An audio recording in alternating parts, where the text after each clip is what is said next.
Praise the lord. Bless food रेसिपीमध्ये आपणा सर्वांचं खूप मनापासून स्वागत. आणि आज आपण हाताच्या साहाय्याने अगदी परफेक्ट मेदूवडे आणि त्याचसोबत मस्त झटपट अशी नारळाची चटणी कशी बनवायची ती बघणार आहोत. तर जी खोबऱ्याची चटणी दाखवत आहे ती अगदी सोप्या पद्धतीची आहे, कोणतीही झंझट नाही आहे. इथे घेतलेलं आहे ओलं खोबरं, फुटाणा डाळ म्हणजे भाजकी चणा डाळ, थोडंसं मीठ आणि मिरची. तर चटणी वाटताना मीठ घातलं तर चटणीला चव छान येते. आता हे आपण पाणी घालून थोडंसं दरदरीत असं वाटून घेणार आहोत. झटपट होते, अजिबात वेळ लागत नाही याला. तर हे पहा, असं वाटून घ्यायचं आहे. तर जाड पातळ तुम्हाला हवे तसं तुम्ही चटणी बनवू शकता. मी ते एका वाटीमध्ये थोडंसं तेल घेतलेलं आहे. तेलामध्ये जिरे मोहरी, तर जिरे मोहरी तडतडू द्यायच्यात. तर थोडंसंच घातलेलं आहे. जिरे मोहरी तडतडली की त्यामध्ये घालायचा आहे कढीपत्ता. आणि आता ही फोडणी आपण जी चटणी वाटून घेतलेली आहे त्यामध्ये घालायची आहे. तर चटणीमध्ये तुम्हाला हवी तर कोथिंबीर, लसूण तुम्ही तुमच्या आवडीनुसार घालू शकता. पण ही अगदी झटपट आणि सिंपल पद्धत आहे. अशा पद्धतीने देखील खूप छान लागते. आणि जी आपण तयार फोडणी केलेली आहे ती चटणीमध्ये ओतायची आहे आणि मिक्स करायचे. तर अशा पद्धतीने आपली एकदम झटपट अशी चटणी तयार झालेली आहे. हे आहे मेदूवड्याचं पीठ. तर यापूर्वी तुम्ही परफेक्ट मेदूवड्यासाठी किंवा दहीवड्यांसाठी पीठ कसं बनवायचे याचा देखील व्हिडिओ मी अपलोड केलेला आहे. तो तुम्ही बघा, म्हणजे तुमच्या लक्षात येईल. तर या तयार पीठामध्ये मी टाकलेला आहे थोडा बारीक चिरलेला कांदा, बारीक चिरलेली मिरची आणि त्याचसोबत हे ओल्या खोबऱ्याचे थोडे थोडे बारीक काप आहेत. आणि सोबतच यामध्ये थोडीशी टाकायची आहेत जिरे आणि बारीक चिरलेली हिरवी कोथिंबीर.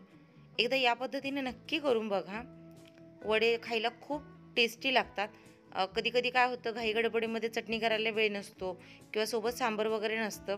तर अशा पद्धतीने वडे केलेत तर सॉससोबत किंवा नुसते चहासोबत वगैरे खायला देखील खूप छान लागतात. आणि वडे खाताना मस्त असे खोबऱ्याचे काप वगैरे येतात, मिरची वगैरे, तर खूप छान लागतं ते. तर ज्याची त्याची प्रत्येकाची आवड असते. ही माझी पद्धत आहे, तुम्ही एकदा नक्की करून बघा. आणि बॅटर तर आधी छान फेटून घेतलेलं आहे, त्यामध्ये मीठ देखील घातलेलं आहे, त्यामुळे मी एक्स्ट्राचं मीठ इथे घातलेलं नाही आहे. तर हे छान मिक्स करून घेऊयात. आणि त्याच्यानंतर आपण हाताच्या साहाय्याने मेदूवडे बनवणार आहोत. ते पहा, हाताला थोडंसं पाणी लावायचं, जास्तीचं पाणी लावायचं नाही आहे.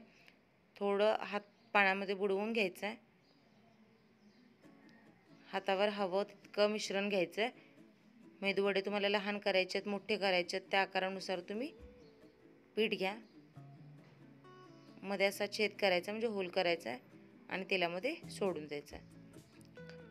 तर ज्या कोणाला हाताच्या साहाय्याने मेदूवडे करता येत नाहीत, तर पळीचा वापर करून कसे मेदूवडे करायचं याचा व्हिडिओ देखील मी दाखवलेला आहे. लिंक डिस्क्रिप्शनमध्ये, नक्की जाऊन बघा. तर हाताच्या साहाय्याने देखील अगदी झटपट आणि सोप्या पद्धतीने करता येतात. फक्त हाताला झटका बसणार नाही याची दक्षता घ्यायची आहे.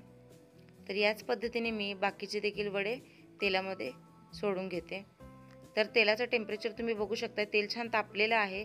वडा टाकल्यानंतर तेलाला बुडबुडे सुटत आहेत, म्हणजे आपलं तेल छान तापलेलं आहे. कच्च्या तेलामध्ये किंवा खूपही एकदम गरम तेलामध्ये वडे सोडायचे नाही आहेत, नाहीतर वडा फुटण्याची शक्यता असते. किंवा कच्च्या तेलात टाकलं तर त्या वड्यामध्ये पूर्ण तेल शोषलं जातं आणि वडे खूप तेलकट असे पिचपिचीत होतात. तर हे पहा, मस्त वडे तळत आहेत. दोन्ही साईडने आपण हे छान तळून घेणार आहोत.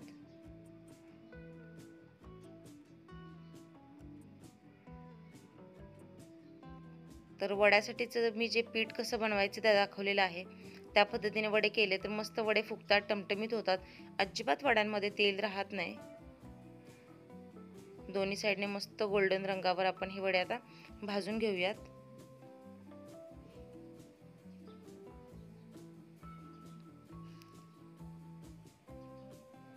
हे पहा, रंग सुंदर आलेला आहे. ज्यावेळेस वडे सोडतो तेव्हा तेलाची आच मध्यम करायची आहे. आधी तेल छान तापवून घ्यायचं आहे, नंतर तेलाची आच मध्यम करायची आहे. तर आपल्याला हे मध्यमाचेवर छान असे सोनेरी रंगापर्यंत भाजून घ्यायचे. अरे हे पहा, हाताच्या साहाय्याने देखील मस्त वडे होतात.